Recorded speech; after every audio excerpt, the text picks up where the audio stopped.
కాళ్ళకు చెప్పులు లేనప్పటికీ కలలు నడిచే ఊర్లో ఒక గింజ బంగారానికి మించిందై పెరిగింది. ప్రతి ఉదయం ఒకేలాగా మొదలయ్యేది, కానీ రవి కలలే ప్రతి అడుగు కొత్తగా మార్చేవి.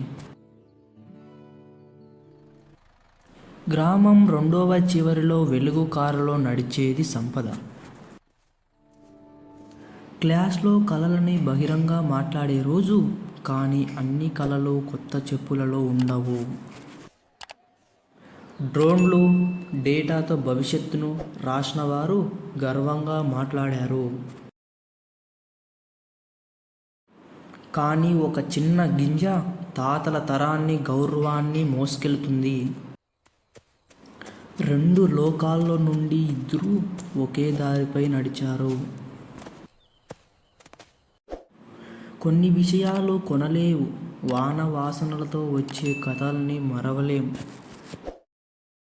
సంపద గల అతిథి మాత్రమే కాదు, జ్ఞానం కలిగిన వృద్ధుడు వచ్చాడు. గింజలు మోసిన బాల్యం ఇప్పుడు గర్వంగా నిలబడింది. ఆ రోజు సంపదకు కాదు, నిజానికి చప్పట్లు పడింది. బోధన ముగిసిన తర్వాతే నేర్చుకునే రోజే మొదలవుతుంది. కొంతమందికి చెప్పులు ఉండవచ్చు, కొంతమందికి నేల వాసన తెలిసి ఉండకపోవచ్చు, కానీ నిజానికి ధనవంతులు, నిజాయితీగా పెరిగే మనుషులు వారే. అదే నిజమైన సంపద.